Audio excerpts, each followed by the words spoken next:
Muy buenas a todos, chicos. Aquí tenemos la última... Bueno, no, se quedan muchas partes. Que era broma, chicos. Ya sabéis que tenemos aquí un sorteo. Sorteo especial 5.000 suscriptores. Sorteo navideño especial 5.000. ¿Qué tenéis que hacer? Estar suscrito, poner PS5 o hashtag PC, lo que veis en pantalla, y dar like, chicos. Solo estas tres cosas, todo gratis. Un PC y una Play. Si llegamos a los 5.000 suscriptores, el sorteo se activa. Chicos, así que se sigue explicando sobre su supuesto plagio. Claramente no lo es, lo explica en todas estas partes. En esta vais a alucinar. Bienvenidos a este canal, suscribiros, que es gratis. Así que sin más dilación, amigos míos, como siempre digo, dentro vídeo. Y lo hizo un poco más sofisticado, sí, muy arbitrariamente, porque además hay mucho que criticar de las decisiones que se toman bajo el velo de la ignorancia en su teoría.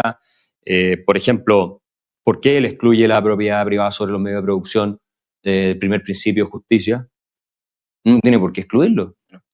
Ah, no, es que a él se le ocurrió nomás. Entonces es súper arbitrario, hay un montón de cosas que Rawls simplemente pone y lanza y que no tienen mayor sustento. Hay una imaginación. Esta idea de que las desigualdades naturales, las desigualdades de la lotería natural son injustas. ¿Por qué? ¿De dónde saliste que son injustas? Ah, porque no es tu mérito. Pero tampoco es mi mérito, no sé, ganarme el loto. Fíjate que John Rawls, cuando saca Liberalismo Político, que es un libro posterior, él critica la teoría de la justicia porque se dio cuenta que su modelo no era estable. Incluso la falta de estabilidad en su modelo, porque tendrías que tener una sociedad homogénea, tú bien lo dices ahí, él lo critica en el propio liberalismo político y llega a otras conclusiones porque sabe que no es sostenible esta imaginación contractualista del velo en la ignorancia. Tú estás en una sociedad que no parte de una tabula rasa y muy difícil que la puedas deducir, y más si de manera justa las personas consiguieron tales resultados sin haber buscado de manera consciente y colectivamente haber perjudicado a los demás, porque eso, primero, no es lo que ocurre normalmente en el mercado, y segundo, no se lo puedes atribuir a un fenómeno social como si fuera una mente humana. Sí, ahora el problema es que ese libro no se conoce, la gente se queda, y la teoría influyente de él es la teoría de la justicia. Sí. Y es lo que te enseñan en las universidades, lo otro no te lo enseñan. Casi no te lo enseñan.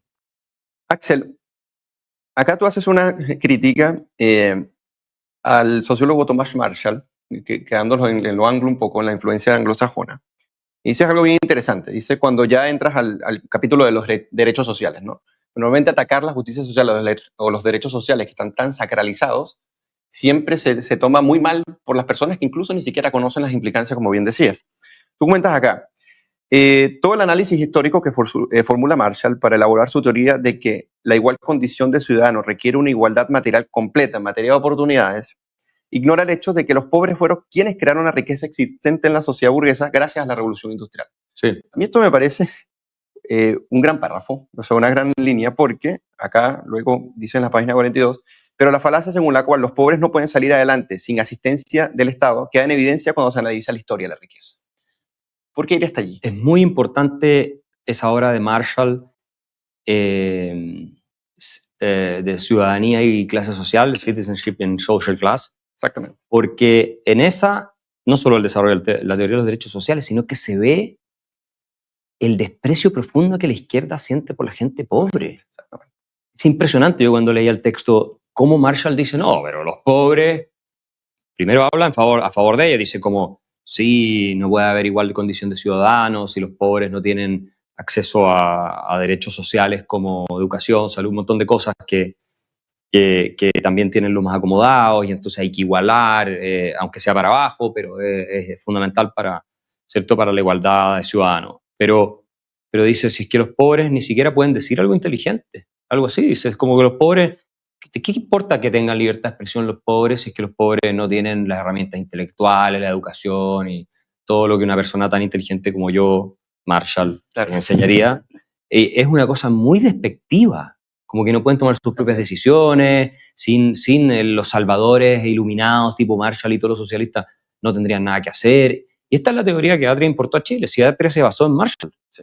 En todo su libro El Otro Modelo. Y en Rousseau también. Y en Rousseau.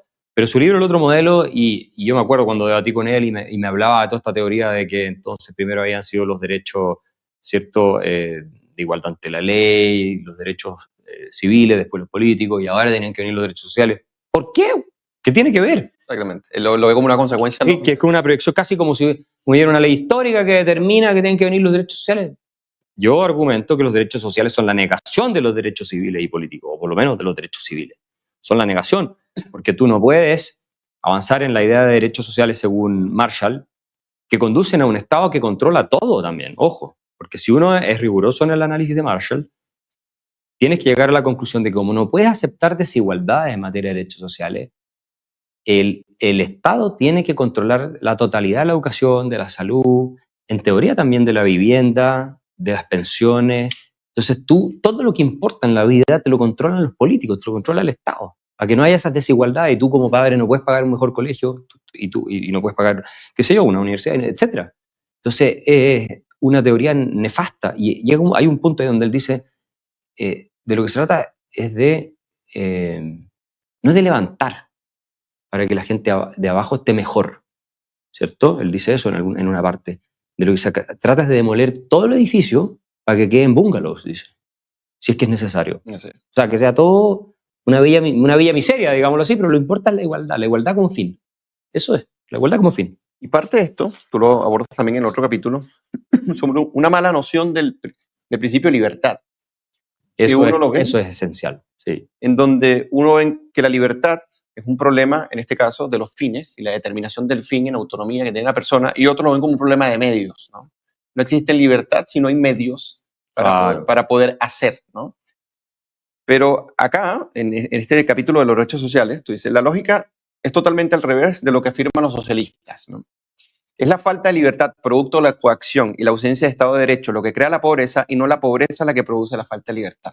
Me parece una muy buena frase que realizas acá. Pues normalmente se tiende, tomando a Ludwig von Mises, que lo citabas al inicio, Ludwig von Mises decía, bueno, lo que ocurrió con la burguesía fue la producción en masa, de la masa para la masa, cuando el sistema monárquico no podía absorberlos dentro o sea, el propio sistema se había impedido de poder absorber a esta masa de gente pobre, y ella misma tuvo que hacer una revolución, en este caso la revolución burguesa capitalista, que gestó la revolución industrial, y eran en las condiciones más desiguales que podría existir, en el sentido de una sociedad estamental, jerárquica, y de ahí nació, o sea, los factores productivos, la tierra, el trabajo y el capital, cuando comenzaron a ser objeto de comercio, eso fue una revolución mental incluso en Europa.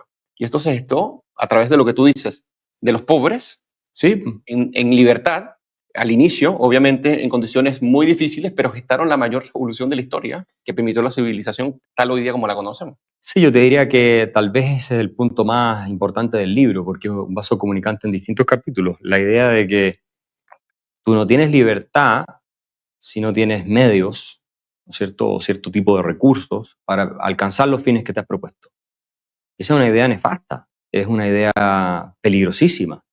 Era la idea de libertad que tenía Marx, era la idea de libertad que tenía Marshall, es hasta cierto punto la idea de libertad, hasta cierto punto en Rawls, en Amartya Sen, y en John Dewey. Sí, y en John Dewey, sin duda, el pilar. En Woodrow Wilson, etc. Entonces, y es notable, Hayek era un genio, ¿no? Realmente, porque esto lo ve venir ya el año 48, el 44, cuando se publica Camino a Servidumbre, claro. Incluso antes, porque él empieza a escribir, ¿cierto?, todos los antecedentes antes.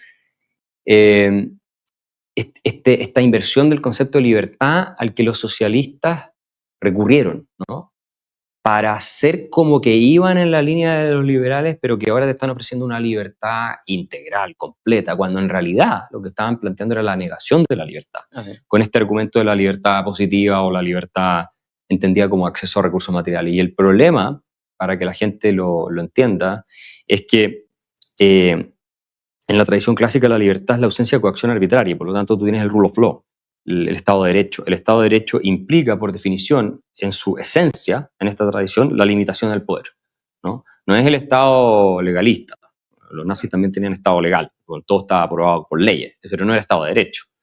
Y entonces, si tú tienes, o sea, decir, la libertad se te reconoce como una cualidad natural en tanto ser humano, parte de tu dignidad. Y lo que el Estado hace es reconocerla, en la tradición de John Locke, y garantizar que no se te aplaste. Y tú entonces persigues tus fines, ¿no?, con lo que es tuyo. Sin que alguien pueda someterte a coacción arbitraria, etc. Pero cuando vos decís es que esto es una libertad puramente formal, no es real esa libertad. Aquí viene la libertad real que los socialistas te ofrecemos, que es la libertad frente a la indigencia, frente a la pobreza, frente a todas esas cosas. Lo que está diciendo es que el Estado no garantiza y protege la libertad de la agresión de terceros. Lo que está diciendo es que el Estado provee libertad. El Estado es el que te hace libre, ¿ya? En la medida en que te da esas capacidades, te da esos recursos, te da esos medios para que tú puedas alcanzar los fines que supuestamente te corresponden. Pero ¿cómo lo tiene que hacer el Estado eso? Bueno, lo tiene que hacer arrebatándoselo a otro grupo de personas. Entonces, en nombre de la libertad que tú le estás dando a uno, tienes que afectar la libertad y la propiedad de otros, y por lo tanto estás dañando la libertad negativa de otras personas para supuestamente favorecer la libertad de un determinado grupo que ahora sí va a poder alcanzar esos fines que se ha propuesto, lo cual empíricamente tampoco ocurre, pero filosóficamente al menos se ve así. Pero el problema es que todo el sistema pasa a operar desde el punto de vista de la filosofía política de la conducción del Estado sobre la base no de que el Estado es el garante de la libertad que no es natural, como lo decían los padres fundadores de Estados Unidos, sino de que el Estado es el constructor activo o co-constructor activo de tu libertad. El Estado pasa a ser el poder político, pasa a ser una especie de socio contigo, más que socio incluso de padre, vas a ser un tutor, como que tú eres un niño que no tienes la libertad, yo te la voy a dar, yo te voy a enseñar a ser libre, yo te voy a pasar los recursos que necesitas para ser libre. Y todo empieza a operar sobre esa base. Entonces, sí, hay a veces puede haber un cierto equilibrio y balance entre la libertad negativa y la redistribución estatal, no tienes que ir a un sistema totalitario, pero si tú lo sigues de manera consecuente, lo que llevas a una expansión creciente de la intervención de los poderes públicos en las esferas privadas de los individuos y en la sociedad civil, y en última instancia a que entres en lo que Tocqueville llamaba el soft despotism, el despotismo suave, donde todo te lo regulan, todo está intervenido, tú dependes del Estado, sin el Estado no tienes nada, donde a ti, cuando eres exitoso, te quitan un montón de tu trabajo, de tu dinero, los frutos de tu trabajo, etc. Y terminas en el estado benefactor que tienes hoy día en todos lados. Antes de pasar a ese estado benefactor, Hayek mencionaba también camino de servidumbre, que no lo dice en estos términos, pero es la implicancia de estos términos. Quien controla los medios también controlaría los fines. Exacto. Es muy ingenuo pensar que cuando yo controlo los medios para la consecución del ejercicio de la libertad, no termine controlando los fines de ese ejercicio. Correcto. ¿No? Y cuando uno ve, por ejemplo, tú lo decías muy bien, la tradición naturalista, sobre todo la contractualista de John Locke, que es la que dictamina que la única fuente moralmente admisible del poder político es el consentimiento subgobernado, está asumiendo que la persona tiene derecho antes de esa institución. Esa institución determinar lo que es la libertad a través del control de los medios y a su vez el control de los fines, es lo que Isaiah Berlin terminó deduciendo también. Claro. Diciendo, bueno, el que controla los medios para poder garantizar esta libertad positiva termina en cierta medida rechazando ese yo empírico que tú eres y que solamente identifica ese yo ciudadano, es el Estado con el control de esos medios. Entonces, claro. Creo que pues esto es en un microcosmos. Suponte que tú eres un adulto y tu padre te dice, bueno, tú necesitas medios para alcanzar tus fines, si no, no eres libre.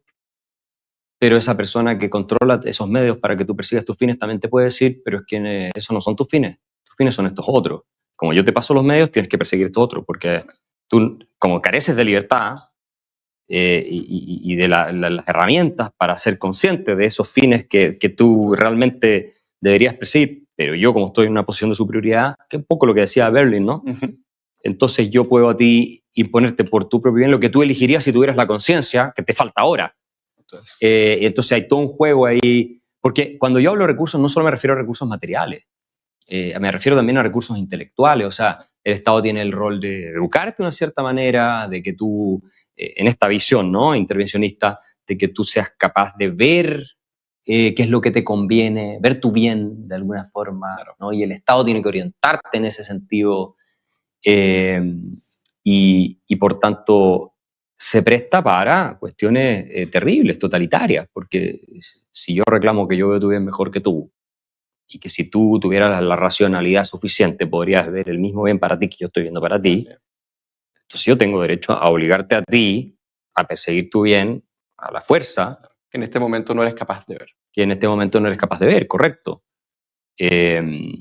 Y ahí obviamente entras en todo el sistema totalitario que Berlin describe muy bien en su ensayo sobre las dos ideas de la libertad. Y tú tratas todas estas ideas que hemos venido conversando en apenas los primeros 2 capítulos. Por eso te dije antes, Sí. vamos a meternos un poco profundo porque este libro tiene los principios filosóficos, pero también la historia y las ideas, un poco el contexto. Entonces yo lo veo, las personas quizás vean que es un libro corto, como para que las personas se enteren de una manera más sencilla, pero se van a encontrar con una profundidad muy notoria en el momento del tratamiento de estos principios, ¿no?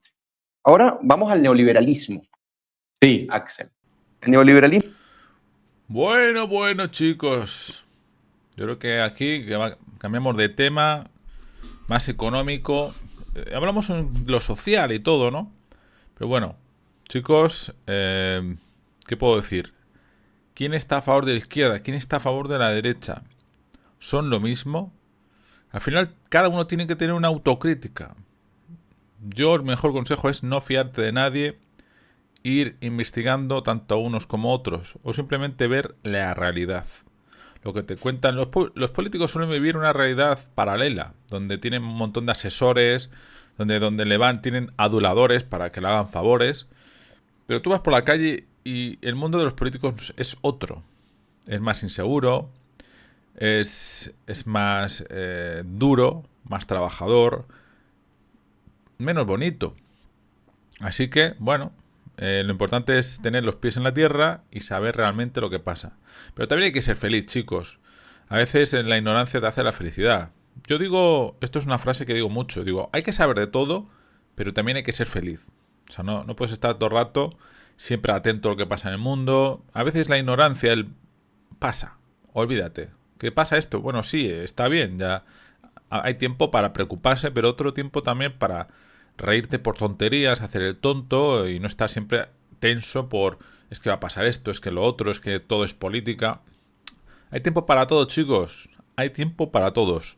Hemos visto un vídeo, has visto un vídeo, te has informado, perfecto, ya sabes lo que pasa con Axel Kaiser, con el mundo, cómo funciona, una cosita, otra, ahora vamos con el tema económico. Perfecto, pero cuando termines mi vídeo, también lo que tienes que hacer es rascarte los pies y relajarte, amigo. La vida hay tiempo para todo. Además, solo vida hay una. Disfruta, sé feliz. La felicidad no es estar siempre de fiesta o viajando, no, es estar tranquilo, con uno mismo, en paz. Con alguien, en grupo o en solitario. A veces estar solo te hace conocerte a uno mismo. Conocerse, mejor dicho, a uno mismo. Pero tampoco el ser humano no está hecho para estar siempre solo. A veces somos mamíferos. Estamos hechos para estar en manada. ¿Es bueno estar solo a veces? Sí, mucho. Pero también, tampoco apartes a gente, ¿no? Y claramente, si nos podemos decir que esta gente sí y esta gente no, hay gente de todo en el mundo, chicos. De todo. Hay amigos, amigas, familiares que te caerán bien, te caerán mal, pero al final es lo que tienes. Búscate otra cosa, pero mientras tanto es lo que tienes. Disfruta, hombre.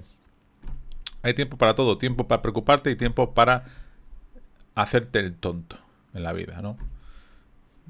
Beberte una cervecita, hacer deporte, ver una serie, despejar la mente. Hay tiempo para todo, pero no siempre vivir en la ignorancia ni siempre vivir en la preocupación. Así que muchas gracias por todo, chicos. Os dejo con esta reflexión. Y ante todo, tener paz.